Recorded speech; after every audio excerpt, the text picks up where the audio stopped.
잠언의 주제는 지혜입니다. 지혜의 반대말은 어리석음입니다. 어리석음. 그래서 이 지혜는 성경에서 예수님을 말씀하고, 우리가 예수님을 가까이 하면 지혜를 얻게 되고, 예수님을 멀리 하게 되면 자동적으로 어리석은 자가 됩니다. 근데 우리를 어리석게 유인하는 그 존재가 있는데, 성경에는 그것을 음녀라고 그렇게 말하고 있습니다. 음녀는 단순히 예쁜 여자를 말하지 않습니다. 우리들로 하여금 하나님을 떠나게 만들고, 가정을 떠나게 만들고, 의의 길에서 떠나게 만들어서 결국 죄를 짓고 사망에 이르게 하도록 유혹하는 모든 존재를 음녀라고 그렇게 말씀하고 있는 것입니다. 그래서 이 음녀는 젊은 사람들만 유혹하는 것이 아니고 살아있는 모든 사람들을 유혹하는 마귀의 실체를 우리에게 말씀하고 있습니다. 그래서 우리가 죽기 전까지는 내가 남자이든지 여자이든지 어떤 사람이든지 항상 사단의 유혹이 우리 앞에 있다는 것을 알아야 되고, 그렇다면 그 사단의 유혹에 빠지지 않기 위해서는 사단이 어떤 특징을 가지고 있는가, 어떻게 유혹하고 있는가, 그것을 알 필요가 있습니다. 그래서 7장 1절부터 4절까지는 지혜를 말씀하고 있고, 그 다음에 이제 오늘 7절부터는 음녀가 어떤 사람인가를 말씀하고 있습니다. 그런데 이 말씀을 가르치면서 예화를 듭니다. 예화. 학교에서도 수학을 공식을 가르치고 나면 항상 예문을 풀어봅니다. 예문. 그렇죠. 또 교회에서도 설교를 하면은 예화를 들어줍니다. 왜냐하면 그냥 설교만 하면 이게 우리의 삶에 어떻게 적용해야 될지를 잘 모릅니다. 그래서 말씀을 듣는 것도 중요하지만 우리의 현재의 삶에 잘 적용하기 위해서는 우리의 삶에서 그런 삶을 살아간 사람들의 이야기를 하는 것이 바로 예화입니다. 예화. 그런데 예화를 할 때는 좀 조심해서 해야 됩니다. 좋은 이야기는 얼마든지 해도 되지만 나쁜 이야기, 실패한 이야기는 참 이야기하기가 조심스럽습니다. 특별히 그 실패한 사람들의 이야기를 잘못 이야기하면 그 사람의 명예를 훼손할 수도 있고 또 부정적인 영향이 있기 때문에 실패한 이야기할 때는 조심해서 해야 됩니다. 여기서 보면은 음녀에게 빠진 그 실패한 청년의 이야기를 할 때 솔로몬도 조심해서 이렇게 이야기하는 것입니다. 어리석은 자 중에 젊은이 가운데 한 지혜 없는 자를 보았노라. 그러니까 모든 젊은이들이 어리석다고 말하지 않고 그 젊은이들 가운데 한 사람, 그 어리석은 사람이 있었다, 그렇게 말하고 있습니다. 사실은 많은 사람이 어리석더라도 한 사람이라고 이야기하는 거하고 모든 사람이 어리석다 하는 것은 차이가 있습니다. 그렇죠? 그 많은 젊은이들은 대체로 잘하는데 그 중에 한 사람이 이런 사람이 있더라, 그렇게 말씀하고 있습니다. 그래서 어느 한 부분을 전체적으로 이렇게 확장시키지 않는 것이죠. 사회에도 보면 그런 일들이 있습니다. 어느 교회 한 교회 목회자가 잘못하면 사람들은 어떻게 하냐면 모든 목사가 다 그런 줄 그렇게 광고할 때가 있습니다. 또 한 경찰관이 잘못했을 때 모든 경찰들이 다 그런 것으로 그렇게 매도할 때가 있잖아요. 이것은 아주 우리가 잘못된 그런 것입니다. 여기서 보면 한 지혜 없는 자, 그 많은 사람, 대부분의 사람은 그렇지 않는데 그 중에 한 사람이 그렇다는 것을 말씀하고 있습니다. 또 용어를 쓸 때에도 어리석은 자 중에 지혜 없는 자, 사실 어리석은 자나 지혜 없다는 말은 똑같은 말입니다. 그렇죠? 그런데 어감은 조금 틀립니다. 우리 한글 말이 아 다르고 다르다는 말 있잖아요. 지혜 없다고 하는 거하고 어리석다 하는 거하고는 조금 듣는 게 조금 다릅니다. 우리 보통 전도할 때 예수 믿으면 천국 가고 안 믿으면 지옥 갑니다, 이렇게 말하는 거하고 예수 믿으면 천국 가고 안 믿으면 천국 가지 못합니다, 이렇게 말하는 거고 그 말이 그 말인데 느낌은 조금 다릅니다. 그렇죠? 지옥 간다고 하면 누구나 다 싫어하거든요. 천국 못 간다고 하면 그럼 나도 천국 가야 되겠네. 초점이 천국에 맞춰 있거든요.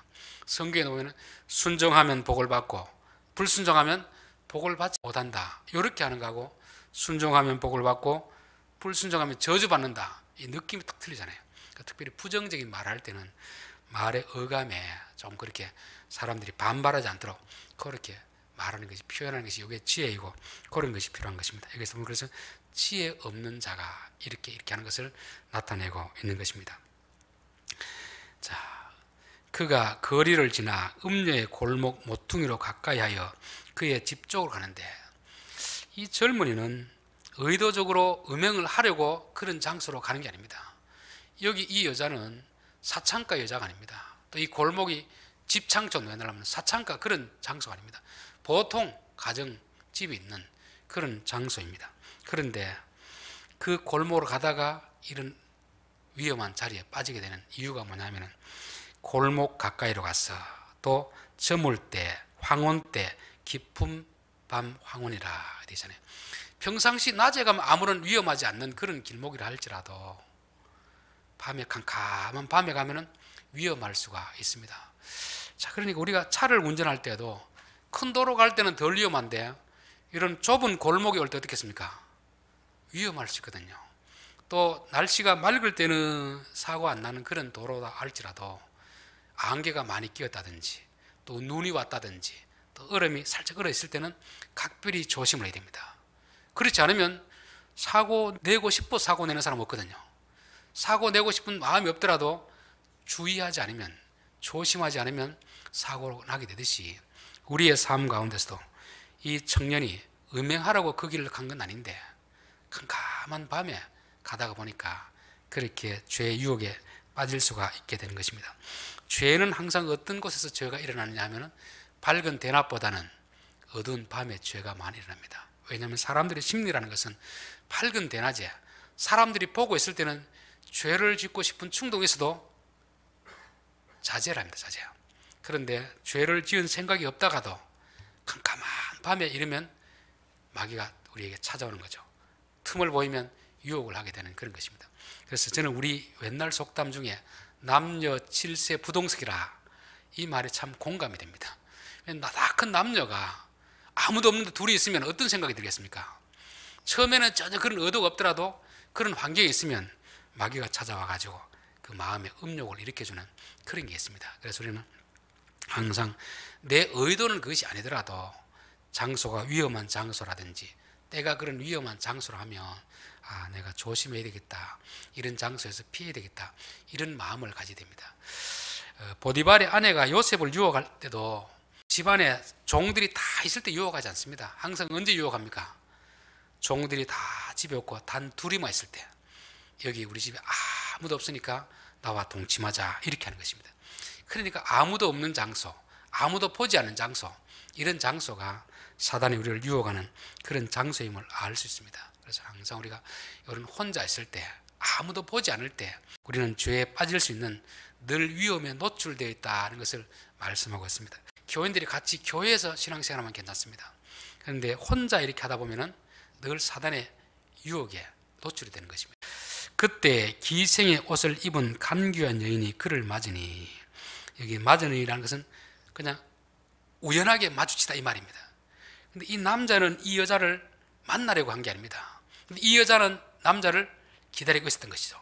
이 남자를 기다리고 있는 게 아니고 어떤 남자이든지 만약 낚시꾼들이 미끼를 던져놓고 고기 오기를 기다리듯이 그렇게 지금 유혹의 마음을 가지고 기다리는데 좀 재수없게도 이 남자가 걸려든 것입니다. 그러니까 그런 장소 안 갔더라면 그런 피해를 안 당할 텐데 자기는 의도하지 않았지만 그 음녀들이 노리고 있는 그런 장소로 잘못 들어가서 그런 죄를 범하게 되는 것을 보게 되는 것입니다. 자, 이 여자가 어떻게 하냐면 기생의 옷을 입은 간귀한 여인이다. 간귀한 여인. 이 여자는 기생은 아닙니다. 가정주부인데 기생처럼 그렇게 딱 속이는 거죠. 이 간교하다는 것도 자기 자신을 속이는 것입니다. 저는 우리나라에 예전에는 사창가가 많이 있었는데 요 근래 들어서는 이제 각 지자체에서 사창가를 많이 없앴습니다. 사창가가 없어졌다고 해서 이 기생들이 없어지면 참 좋을 텐데 이게 오히려 음성적으로 활동하고 있는 그런 것을 보게 됩니다. 자, 기생들은, 사창가는 자기 자신을 노출시키고 있습니다. 여기는 사창가다, 돈 주고 와서 몸을 파는 그런 걸로 딱 정해져 있습니다. 근데 더 위험한 건 뭐냐면 숨기는 것이 더 위험합니다. 자기는 정상적인 가정주부인 것처럼, 정상적인 정숙한 여자인 것처럼 그렇게 하고 있으면서 실제로는 음행하는 그런 여자야. 그래서 항상 우리가 조심해야 될 것이, 노출된 것은 알기 때문에 내가 의도하지 않으면 가지 않게 됩니다. 노출되지 않고 숨기는 것은 모르고 속는 그런 경우가 참 많이 있습니다. 그래서 저는 기생보다 요 음녀가 더 악하다 그렇게 생각합니다. 이단이 악한 것이 그렇잖아요. 이단, 그렇죠. 이단은 항상 자기들이 나올 때 어떻게 합니까? 정상적인 교회인 것처럼 이렇게 속이고 하잖아요. 사람들이 그 전도를 받으면서도 이 단체가 어딘가 알고 선택하면 괜찮은데 모르고 선택했다가 나중에 속으니까 더 억울하게 생각하게 되는 것입니다. 그래서 마태복음 7장 15절에도 거짓 선지자들을 삼가라. 양의 옷을 입고 너희에게 나오나 속에는 노략질하는 일이라. 그러니까 겉과 속이 다르게 다가오는 것입니다. 그래서 항상 사단은 우리에게 올 때는 광명한 천사처럼 그렇게 다가오는데 우리가 그들의 배후를 모르면 속게 되는 것처럼 이 음료도 그렇게 자기를 위장하고 그렇게 오는 것입니다. 자, 둘째, 이 여인은 떠들며 완악하며 그의 발이 집에 머물지 아니하며, 떠든다는 말은 큰 소리 치는 겁니다. 큰 소리 치는 것. 시골 장터에 가면 약장소가 있잖아요. 약장소. 그렇죠. 막 연극하고 쇼하고 막 큰 소리 쳐가지고 약을 팔잖아요. 그 사람들 말 들으면 안 나을 병이 없습니다. 그 약 하나면 모든 병이 다 낫는 것처럼 그렇게 큰 소리를 칩니다. 의사들은, 정말 실력 있는 의사들은 그렇게 말하지 않습니다. 이 약은 어디에는 나을 수 있는데 부작용도 있습니다. 그렇게 말합니다.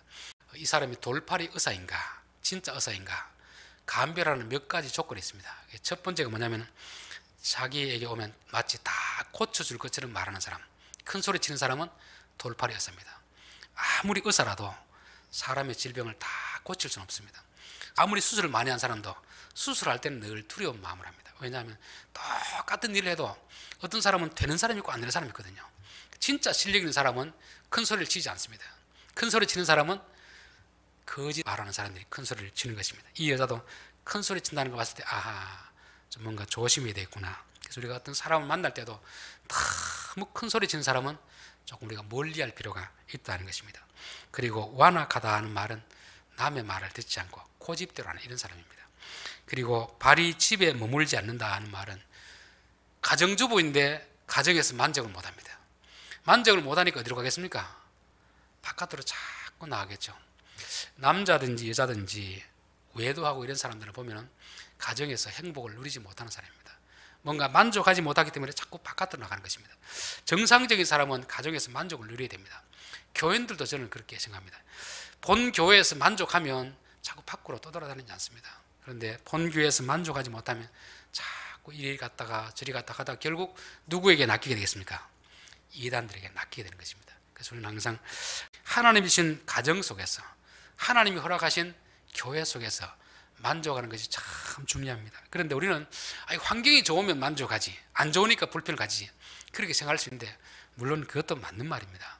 그런데 어떤 경우를 보면 참 좋은 환경이 불구하고 만족을 누리지 못하는 사람이 있고, 어떤 사람은 야, 어떻게 저런 가정에서 살 수가 있을까 싶은 그런 환경인데 보면 감사하는 사람이 있습니다. 그건 뭘 말하냐면 환경도 중요하지만 더 중요한 것은 우리 마음의 상태입니다.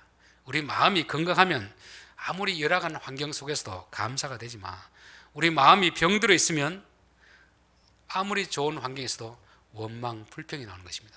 우리 몸이 그렇잖아요. 내 몸이 병들어 있으면 아무리 맛있는 걸 차려줘도 맛이 없다고 생각합니다. 그런데 내가 건강하면, 배가 고프면 아무리 식은 밥이라도 맛있게 먹는 것처럼 우리에게 원망과 불평이 나오는 것은 환경 탓이기도 하지만 더 중요한 것은 우리 마음의 상태다. 그리고 또 우리가 원망하고 불평하다 보면 항상 사단의 타겟이 되는 타겟. 그렇기 때문에 항상 우리가 감사하는 마음을 주십시오. 자족하는 마음을 주십시오. 그렇게 해야 됩니다. 그래야 사단에게 타겟이 되지 않는 것입니다. 자, 12절, 어떤 때는 거리, 어떤 때는 광장, 또 모퉁이마다 서서 사람을 기다리는 자라. 이 기다린다는 것도 어떤 표적을 정해놓고 기다리는 것입니다. 그런데 거리에 갔다가 광장에 갔다가 모퉁이마다 돌아다니는 거죠. 그렇죠. 타겟을 찾기 위해서 이리저리 많이 돌아다닙니다. 마귀는 게으르지 않습니다. 게으르면 일을 못해요. 사기치는 사람들은 부지런한 사람이 사기치겠습니까? 게으른 사람이 사기치겠습니까? 사기를 치려고 하면요, 우리보다 더 열심히 돌아다녀야 되고 더 많은 걸 알아야 됩니다. 그래야 사기를 칠 수 있습니다. 즉 마귀는 우리를 유혹할 때 이리저리 돌아다니면서 어떤 사람을 죄에 빠뜨리게 할까 돌아다니는 것입니다. 베드로전서 5장 8절에 보면 근신하라 깨어라 너희 대적 마귀가 우는 사자같이 두루 다니며 삼킬 자를 찾나니. 지금도 마귀는 쭉 이렇게 돌아다니고 있습니다. 어느 가정에 갔다가 또 이 교회 갔다가 가정에 보니까 막 분란이 일어나면 어떻습니까? 이 가정이 내가 타겟이다 하는 것입니다. 교회도 마찬가지 아닙니까? 교회에서 막 분란 일고 분쟁하면은 마귀가 여기가 내가 머물 곳이구나 그렇게 자리 잡는 것입니다. 그런데 어느 가정에 가보니까 뭐 찬송하고 감사하고 서로 행복하게 그렇게 있으면 갔다가도 나오는 것입니다. 교회도 마찬가지잖아요. 마귀가 쭉 돌아보고 은혜가 충만하고 막 감사하고 서로 잘하고 이런 데는 마귀는 올 수 없는 것입니다. 파리도 아무 데나 가는 게 아니잖아요. 음식 찌꺼기가 있는데 파리가 가고 구더기가 있듯이 깨끗한 집에는 그렇게 못 가는 것입니다. 항상 음료도 그 사람의 마음이 병들어 있고 불평 불만하고 가정에 만족하지 못하고 교회에 만족하지 못하고 직장에 만족하지 못하는 이런 사람들을 타겟으로 삼아서 유혹하기 위해서 그렇게 다니는 것입니다. 13절 그 여인이 그를 붙잡고 그에게 입맞추어 부끄러움을 모르는 얼굴로 그에게 말하되, 아마 이 청년과 이 여자는 그렇게 아는 사이는 아닌 것 같습니다. 기생으로 위장하고 있어도 모르고 갔으니까 모르는 사람인데 남자를 붙들고 키스를 하면서도 전혀 부끄러움을 모르는 것입니다. 저는 사람은 누구나 죄를 지을 수 있다고 봅니다. 아무리 정신 차려도 우리가 잠깐 실수하면 죄를 지을 수 있습니다. 근데 죄를 짓는 사람 가운데는 두 부류가 있습니다. 한 부류는 그 죄가 드러났을 때 참 부끄러워하는 것입니다. 아이고 내가 왜 그렇게 했던 거, 그렇게 안 했어야 되는데 아이고 실수했다, 이런 사람이 있고, 어떤 사람은 전혀 부끄러워하지 않는 그런 사람이 있습니다. 자, 부끄러워하지 않는다는 것은 이 사람이 이런 짓을 한두 번 한 것이 아닙니다. 계속 반복하니까 이게 당연하게 하는 것입니다. 남들이 볼 때는 전 큰 죄인데 싶은데도 이 사람은 이미 이게 오랫동안 습관하다 보니까 죄를 죄로 여기지 않는 것입니다. 이런 사람이 아주 위험한 사람입니다. 자, 14절 내가 화목제를 드려 서원한 것을 오늘 갚았노라. 이 여자의 말을 들어보면 참 믿음이 좋은 것 같습니다. 오늘 내가 예배를 드렸습니다. 언뜻 듣기는 어떻습니까?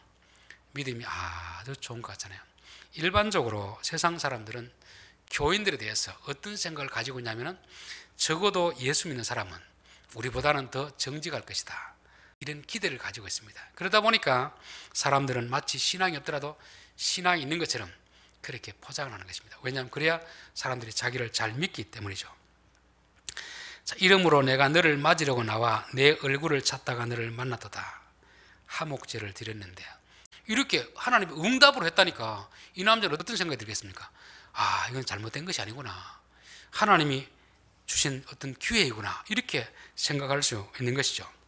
자, 16절 내 침상에는 요와 애굽의 문이 있는 이불을 폈고 모략과 침향과 계피를 뿌렸노라. 그러니까 준비 다 돼 있으니까 당신은 뭐만 오면 된다? 몸만 오면 된다. 몸만. 걱정하지 말고 내가 준비 다 했으니까 몸만 오면 됩니다 하는 것입니다. 우리가 어떤 물건을 사려고 할 때도 물건은 참 마음에 드는데 이게 비싸면 부담이 되니까 어떻게 합니까? 제가 한 번 더 생각해 보겠습니다, 다음에 오겠습니다, 이렇게 합니다. 그러면 그 팔려고 하는 사람들은 실컷 광고해놓고 못 팔게 되잖아요. 그러니까 그럴 때 어떻게 하겠습니까? 일단 가져가 보시고 마음에 안 들면 언제든지 반품해 주겠습니다. 그리고 지금 돈이 없으면 조금씩 나눠내야 됩니다. 부담감을 싹 줄여주는 거죠. 그러니까 그 물건을 사게 되는 거잖아요. 죄 짓는 것도 마찬가지입니다. 사람이 부담을 느끼면 누가 죄를 짓겠습니까? 짓고 싶은 욕망이 있다가도 이렇게가 내가 너무 부담이 된다 싶으면 안 지으니까 마귀는 항상 이 부담을 덜어주는 것입니다. 아무것도 준비할 필요 없습니다. 내가 다 했으니까 몸만 나와서 그냥 사인만 하면 됩니다. 도장만 찍으면 됩니다. 지금 이렇게 하는 거죠. 근데 예수님은 우리에게 이렇게 하지 않습니다. 누가복음 14장 25절에 보면 수많은 무리가 함께 갈새 예수께서 돌이키사 이르시되 무릇 내게 오는 자가 자기 부모와 처자와 형제와 자매와 더욱이 자기 목숨까지 미워하지 아니하면 능히 내 제자가 되지 못하고 누구든지 자기 십자가를 지고 나를 따르지 않는 자도 능히 내 제자가 되지 못하리라. 예수님은 우리가 갈 때 아무것도 안 해도 된다 이렇게 하지 않습니다. 자기를 부인하고 자기 십자가를 지고 따라와야 된다는 것입니다. 여러분 진짜 중요한 거 얻으려고 하면은 공짜로 주겠습니까? 대가를 지불해야 됩니까? 정말 좋은 물건 같으면 조금 싸게는 줄 수 있는데 공짜로 주는 것은 조금 위험합니다. 그건 미끼일 수가 있거든요. 정말 좋은 장소, 좋은 것은 우리가 대가를 지불할 그런 각오를 하고 가야지 그냥 아무것도 필요 없다, 몸만 오면 된다, 이것은 조금 우리가 생각해 봐야 되는 그런 것입니다. 여러분 정말 중요한 것은 부담을 느껴야 됩니다. 대가를 지불해야 되는 거지 아무런 대가도 지불하지 않고 뭘 얻겠다. 이런 생각이 어떻게 보면 마귀가 주는 생각이고 음녀가 주는 그런 생각입니다. 자, 19절 남편은 집을 떠나 먼 길을 갔는데 은주머니를 가졌은즉 보름날이나 집에 돌아오리라 하여. 이 남자도 이 여자가 처음에는 창녀인 줄 알고 갔는데 가보니까 창녀가 아니거든요. 그런데 조금 두려운 마음이 있으니까 걱정할 것 없다. 내 남편 멀리 출장 가서 보름 후에 오니까 아무런 걱정을 안 해도 된다. 이렇게 말씀하고 있습니다. 앞에는 아무 대가 지불할 것 없다. 또 이렇게 해도 아무 벌도 받지 않는다. 걱정하지 말라는 것입니다. 사람들이 죄를 안 짓는 것은 착해서 안 짓는 경우도 있지만 사실은 악하지만 죄를 짓고 난 그 이후에 벌 때문에 안 짓는 것입니다. 그런 경우가 더 많이 있습니다. 우리가 만약에 죄를 지은데도 아무런 벌도 받지 않는다. 그렇게 한다고 하면 이 세상이 어떻게 되겠습니까? 혼돈 가운데 빠지겠죠. 가끔씩 이제 혼돈 가운데 있는 그런 어떤 도시를 보면 사람들이 숲에 가서 물건을 훔쳐오고 막 그런 게 많이 있잖아요. 그게 결국 뭐냐면 이 질서가 안 잡힌 데는 이게 인간의 본성이 나오는 것입니다. 그래서 사람들은 항상 죄를 짓고 싶은 충동은 있지만 내가 이 죄를 짓고 이게 발각되었을 때 사람들에게 당하는 그 수치심 또 감당해야 될 죄와 벌 이것 때문에 죄를 안 짓는 것입니다. 그렇기 때문에 마귀는 항상 죄를 짓게 할 때는 괜찮다 하는 것입니다. 괜찮다. 아무 걱정 없다. 남들도 다 한다는 것입니다. 선악과를 먹을 때 하나님은 먹으면 죽는다고 했습니다. 여러분 그거 먹으면 죽는다고 먹겠습니까? 안 먹겠습니까? 안 먹잖아요. 죽지 않는다고 하니까 먹는 것입니다. 냉장고에 만약에 농약이 들어있으면 아무리 우리가 밖에서 목이 말라서 들어왔어도 그걸 마시겠습니까? 안 마시잖아요. 콜라 같은 마시는데 독약인 건 알고는 안 마십니다. 목이 말라도. 그런데 어떻게 마시겠습니까? 농약을 콜라병에 넣어서 색깔을 콜라처럼 해놓으면 먹게 되는 것입니다. 마치 사단이 우리에게 죄를 짓게 하는 것이 꼭 이와 같습니다. 이 죄를 짓고 나면 엄청난 피해가 있는데 아무런 피해가 없는 것처럼 그렇게 속에서 죄를 짓게 되는 것입니다. 그런데 실제로 죄를 짓고 나서 마귀의 말처럼 아무런 피해가 없으면 다행인데 그렇지 않습니다. 엄청난 피해가 기다리고 있는 거죠. 그렇다고 해서 마귀에게 너 왜 거짓말했느냐 책임져라. 마귀는 책임지지 않습니다. 왜냐하면 마귀는 거짓의 앞이거든요. 마귀에게서 나오는 입은 거짓이 더 많습니다. 물론 뭐 맞는 말도 있겠지만 맞는 말보다는 거짓이 더 많으니까 거짓말하는 사람의 말을 믿는 내가 바보잖아요. 그렇죠? 그래서 항상 우리가 어떤 사람의 말을 들을 때 이 사람이 하는 말이 진실인가 거짓인가 정말 우리를 위해서 하는 말인가 아니면 속이는 말인가 이런 것을 잘 분별해야 되는 것입니다. 여러 가지 고운 말로 유혹하여 이런 말 저런 말 걱정할 필요도 없다. 아무 벌을 받지 않는다. 이거 하면 잘 된다.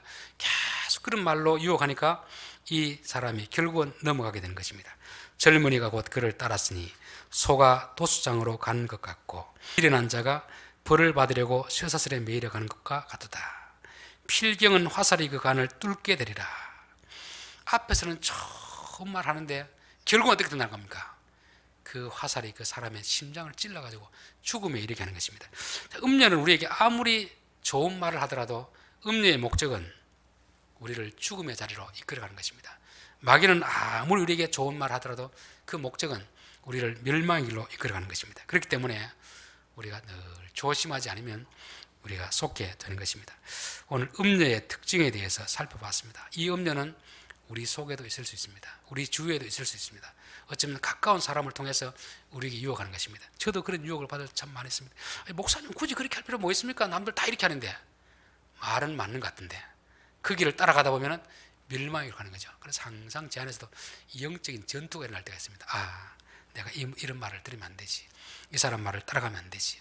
그게 뭐냐면 음녀가 우리로 하여금 멸망에 이르게 하기 때문에 그렇습니다. 그래서 오늘 여기 나온 여러 가지 특징은 음녀를 분별하는 그런 기준을 말씀하고 있습니다. 우리 성도들이 오늘 들은 이 말씀을 통해서 음녀는 이런 특성이 있구나. 우리 주위에 어떤 사람이 적분에 올 때도 이런 특징이 보이면 어떻게 해야 됩니까? 조심. 경계하면서 우리가 멀리하면 되는 것입니다. 기도드리겠습니다.